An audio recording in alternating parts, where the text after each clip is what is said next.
लेकर प्रस्तुत हुई हूँ। तो बच्चों, जैसे कि आपने अभी तक मेरी सारे वीडियो देखे हैं, आशा है कि आपको समझ में आ रहा होगा।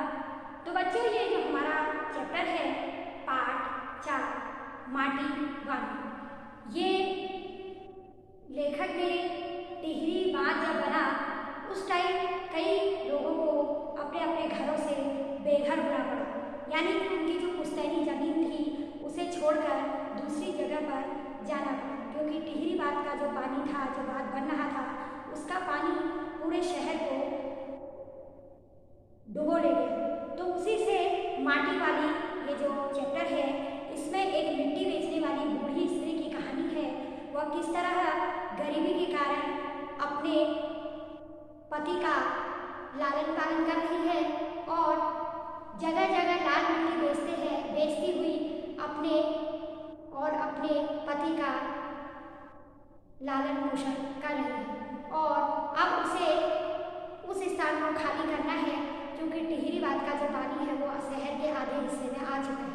तो उसी पर एक गरीब स्त्री कह रही है कि कभी भी किसी गरीब का घर नहीं छीनना चाहिए। तो उसी पर ये आपका पाठ है माटी वाली। तो पढ़ना शुरू करते हैं।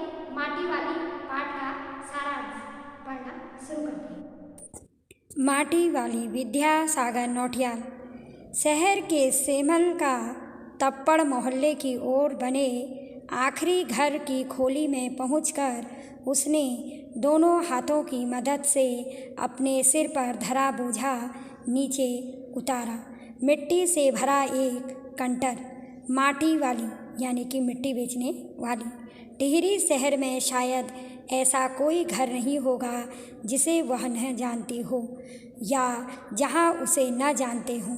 घर के कुल निवासी, बरसों से वहां रहते आ रहे किराएदार, उनके बच्चे तलक, घर घर में लाल मिट्टी देते रहने के उस काम को करने वाली वह अकेली है। उसका कोई प्रतिद्वंदी नहीं। उनके बगैर तो लगता है टिहरी शहर के कई एक घरों में चूल्हों का जलना तक मुश्किल हो जाएगा। वह न रहे तो लोगों के सामने रसोई और भोजन कर लेने के बाद अपने चूल्हे चौके की लिपाई करने की समस्या पैदा हो जाएगी। भोजन जुटाने और खाने की तरह रोज़ की एक समस्या घर में साफ लाल मिट्टी तो हर हालत में मौजूद रहनी चाहिए। चूल्हे चौकों को लीपने के अलावा साल 2 साल में मकान मिट्टी बेचने वाली हर घर में मिट्टी देती थी और उसको घर का एक एक बच्चा, एक एक सदस्य जानता था, क्योंकि वह टिहरी गांव में टिहरी शहर में एक अकेली ऐसी महिला थी जो बरसों से लाल मिट्टी बेचती थी और उस लाल मिट्टी से लोगों का काम चलता था। वह अपने चूल्हों को जलाना, लीपना, साफ सफाई आदि काम उस मिट्टी से किया करते थे। यदि वह जिस दिन मिट्टी न लाती तो किसी का भी काम न चलता।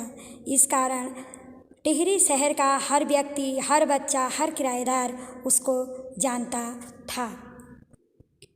के कमरों, दीवारों की गोबरी लिपाई करने के लिए भी लाल मिट्टी की ज़रूरत पड़ती है। शहर के अंदर कहीं माटा खाना नहीं। भागीरथी और भीलगंगा, 2 नदियों के तटों पर बसे हुए शहर की मिट्टी इस कदर रेतीली है कि उससे चूल्हों की लिपाई का काम नहीं किया जा सकता।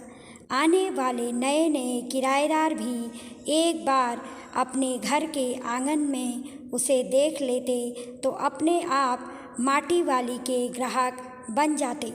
घर घर जाकर माटी बेचने वाली नाटे कद की एक हरिजन बुढ़िया माटी वाली है, यानी कि लोग अपने घरों की लिपाई, दीवारों की लिपाई पुताई, कमरों की लिपाई के लिए उनको लाल मिट्टी की ज़रूरत पड़ती थी और शहर में कोई भी ऐसा माटा खाना नहीं था जहाँ लाल मिट्टी मिले।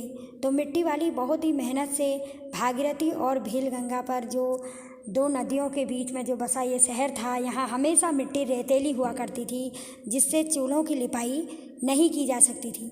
तो माटी वाली एक ऐसी एकमात्र महिला इस शहर में थी जो दूर तलक से लाल मिट्टी लाकर बेचती थी, और यह घर घर जाकर मिट्टी बेचने वाली छोटे कद की एक हरिजन बुढ़िया माटी वाली महिला थी। शहरवासी सिर्फ माटी वाली को नहीं, उसके कंटर को भी अच्छी तरह पहचानते थे। यानी कि जिसमें वह अपनी मिट्टी को रखती थी, जिस कनस्तर में वह अपनी मिट्टी को रखती थी, शहर वाले सिर्फ माटी वाली को नहीं, उसके मिट्टी रखने वाले बर्तन यानी कि उसके कंटर को भी पहचानते थे। रद्दी कपड़े को मोड़ कर बनाए गए एक गोल डिल्ले के ऊपर लाल चिकनी मिट्टी से छुलबुल भरा कनस्तर टिका रहता था। यानी कि वो अपने सर में उसको रखने के लिए एक कपड़े का गोल रोल बनाती थी, उसके बाद उस कनस्तर को अपने सर पर टिकाए रहती थी। उसके ऊपर किसी ने कभी कोई ढक्कन लगा हुआ नहीं देखा। अपने कंटर को इस्तेमाल में लाने से पहले वह उसके ऊपरी ढक्कन को काट कर निकाल फेंकती है। ढक्कन के न रहने पर कंटर के अंदर मिट्टी भरने और फिर उसे खाली करने में आसानी रहती है। उसके कंटर को ज़मीन पर रखते समय सामने के घर से 9-10 साल की एक छोटी लड़की कामनी दौड़ती हुई वहाँ पहुँची और उसके सामने खड़ी हो गई। मेरी माँ ने कहा है ज़रा हमारे यहाँ भी आ जाना। यानी कि उस लड़की ने कहा कि मेरी माँ ने आपको बुलाया है, अभी आती हूँ। घर की मालकिन ने माटी वाली को अपने कंटर की माटी कच्चे आंगन के एक कोने पर उड़ेल देने को कहा। यानी कि घर की जो मालकिन थी उसने पूरी मिट्टी एक आंगन में उड़ेल देने को कहा। तू बहुत भाग्यवान है, चाय के टाइम पर आई है। उसने कहा कि मैं चाय बना रही हूँ, तू बहुत भाग्यवान है, चाय बन रही है, चाय पीते जाना। भाग्यवान आए खाते वक्त वह अपनी रसोई में गई और 2 रोटियां लेती आई। रोटियां उसे सौंप कर वह फिर अपनी रसोई में घुस गई। यानी कि 2 रोटियां वह माटी वाली के लिए लाई और रोटियां उसको देकर वह फिर अपनी रसोई में चली गई। माटी वाली के पास अपने अच्छे या बुरे भाग्य के बारे में ज़्यादा सोचने का वक्त नहीं था। यानी कि वह अपने भाग्य के बारे में सोचती ही नहीं थी, क्योंकि उसके पास दिन भर टाइम ही नहीं रहता था। घर की मालकिन के अंदर जाते ही माटी वाली ने इधर उधर तेज़ निगाहें दौड़ाई। हाँ, इस वक्त वह अकेली थी, उसे कोई देख नहीं रहा था। उसने फ़ौरन अपने सिर पर धरे डिल्ले के कपड़े के मोड़ों को हड़बड़ी में एक झटके में खोला और उसे सीधा कर दिया। फिर इकरा खुल जाने के बाद वह एक पुरानी चादर के एक फटे हुए कपड़े के रूप में प्रकट हुई। मालकिन के बाहर आंगन में निकलने से पहले उसने चुपके से अपने हाथ में थामी 2 रोटियां में से एक रोटी को मोड़ा और उसे चुपचाप कपड़े में गांठ लगाकर बांध लिया। यानी कि उसको वो कहीं ले जा रही थी। साथ ही अपना मुंह यों ही चलाकर खाने का दिखावा करने लगी। घर की मालकिन पीतल के एक गिलास में चाय लेकर लौटी। उसने वह गिलास बुढ़िया के पास ज़मीन पर रख दिया। यानी कि घर की जो मालकिन थी उसने एक बड़े पीतल के गिलास में वह चाय लेकर आई और उसने बुढ़िया की ज़मीन पर रख दिया। ले, सदा बासी सा कुछ है नहीं अभी। यानी कि मालकिन ने कहा अभी कुछ नहीं है, इसी चाय के साथ निकल जाए। यानी कि अभी साग सब्जी कुछ नहीं है, इसी चाय के साथ तो रोटी खा ले। माटी वाली ने खुले कपड़े के एक छोर से पूरी गोलाई में पकड़कर पीतल का वह गरम गिलास हाथ में उठा लिया। अपने होठों से गिलास के किनारे को छुआने से पहले शुरू में उसने उसके अंदर रखी गरम चाय को ठंडा करने के लिए मुंह से सूसू करके उस पर लंबी लंबी फूंकें मारी। तब रोटी के टुकड़ों को चबाते हुए धीरे धीरे चाय सुड़कने लगी। चाय तो बहुत अच्छा साग हो जाती है ठकुराइन। यानी कि उसने कहा कि चाय से साग से अच्छा चाय हो जाती है। भूख तो अपने में एक साग होती है। यानी कि जब भूख होती है तो उस टाइम सब कुछ मीठा लगता है। भूख मीठी की भोजन मीठा। यानी कि जिस टाइम मनुष्य को भूख लगी होती है उस टाइम भूख मीठी होती है। यानी कि भूख ही सब कुछ खिला देती है। यानी कि जब हमें भूख लगी होती है तो हर कोई भी भोजन हो वो हमको मीठा लगता है। तुमने अभी तक पीतल के गिलास संभाल कर रखे हैं। उसने कहा कि तुमने अभी तक ये पुराने ज़माने के पीतल के गिलास संभाल कर रखे हैं। पूरे बाज़ार में और किसी घर में अब मिल नहीं सकते ये गिलास। इनके खरीदार कई बार हमारे घर के चक्कर काट कर लौट गए।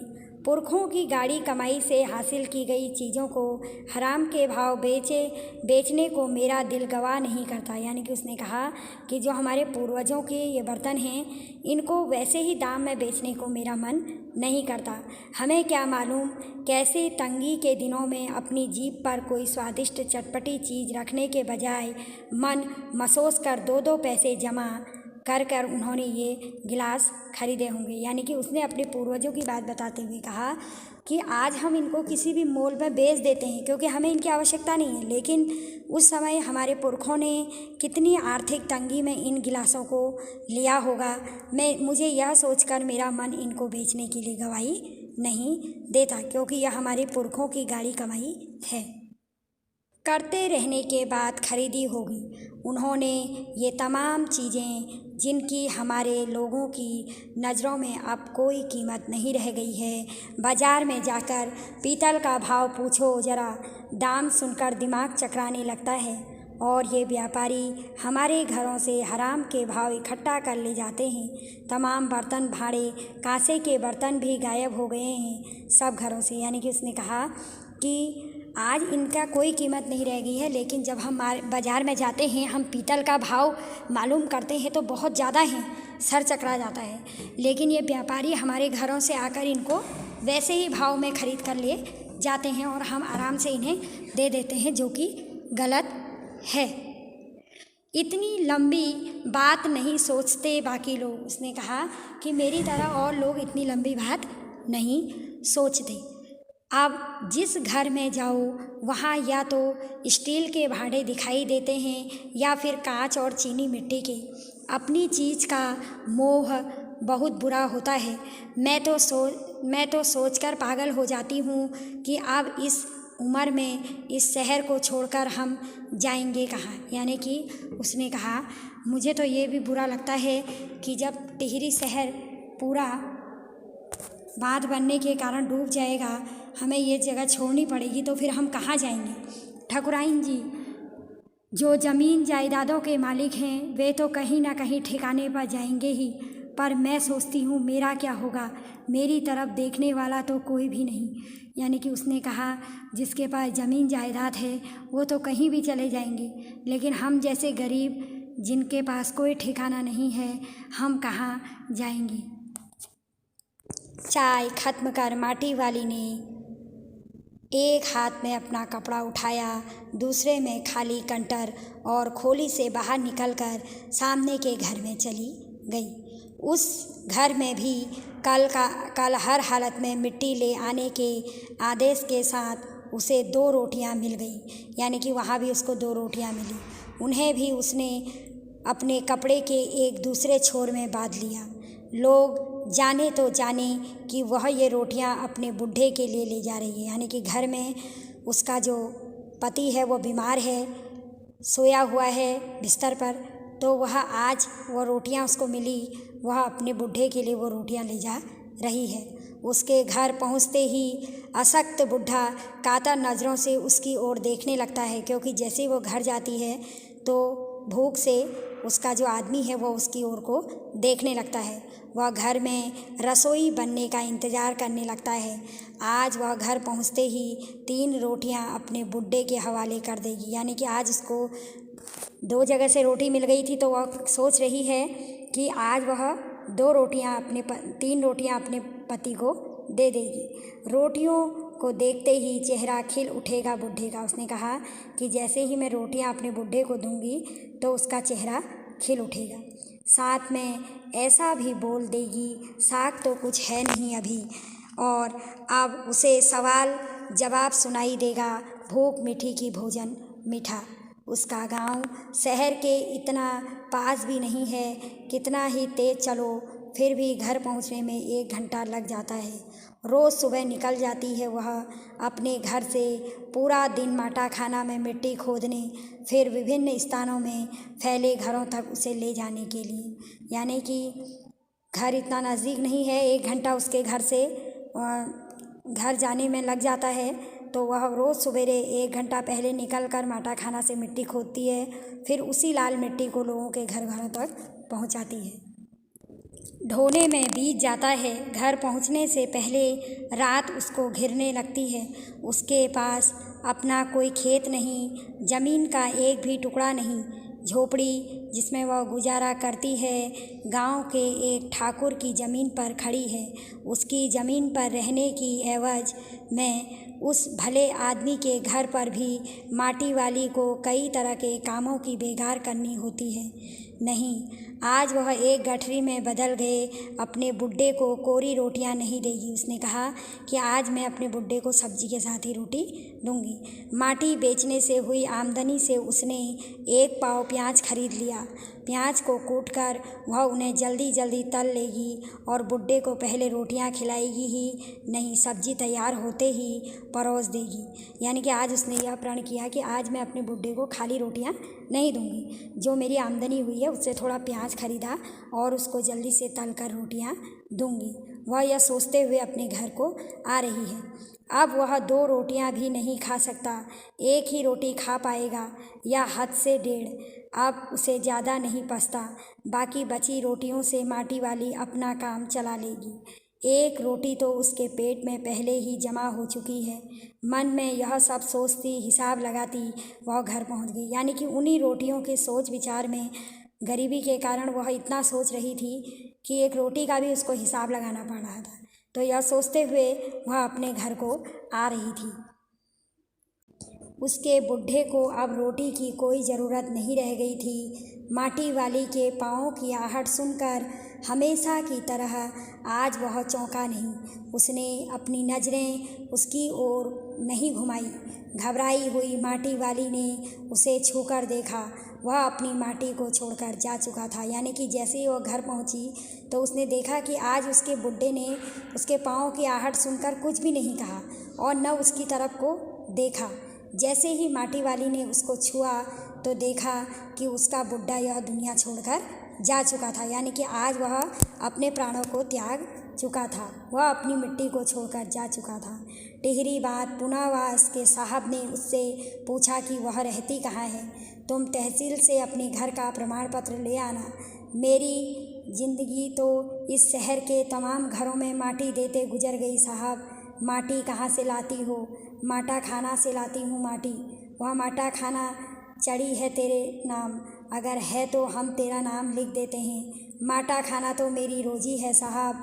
बुढ़िया हमें ज़मीन का कागज़ चाहिए, रोजी का नहीं। यानी कि उन्होंने उस बुढ़िया से जहाँ पर वो रहती थी उसका भी प्रमाण पत्र मांगा। और क्योंकि वह घर भी वहाँ से उसने भी वह घर छोड़कर जाना था, क्योंकि टिहरी बाँध जब बना तो वहाँ से लाखों लोगों को अपना घर छोड़कर जाना पड़ा। तो इस कारण गरीबी के कारण उस बुढ़िया को भी अपना ये घर खाली करना पड़ा। बाँध बनने के बाद मैं क्या खाऊंगी साहब? उसने कहा जब बाँध बन जाएगा तो उसके बाद मैं क्या खाऊंगी? मेरी तो पूरी रोजी रोटी यही है। इस बात का फैसला तो हम नहीं कर सकते, वह बात तो तुझे खुद ही तय करनी पड़ेगी। टिहरी बाँध की 2 सुरंगों को बंद कर दिया गया है। शहर में पानी भरने लगा है। शहर में आपाधापी मची है। शहरवासी अपने घरों को छोड़कर वहाँ से भागने लगे हैं। पानी भर जाने से सबसे पहले कुल शमशान घाट डूब गए हैं। माटी वाली अपनी झोपड़ी के बाहर बैठी है। गांव के हर आने जाने वाले से एक ही बात कहती जा रही है, गरीब आदमी का शमशान नहीं उजड़ना चाहिए। यानी कि जो गरीब है उसके साथ न्याय होना चाहिए, क्योंकि जो ज़मीन जायदाद वाला है वो तो कहीं भी चला जाएगा, लेकिन मेरा पूरा जीवन इसी शहर में माटी बेचते हुए बीता है। अब मैं कहाँ जाऊँगी?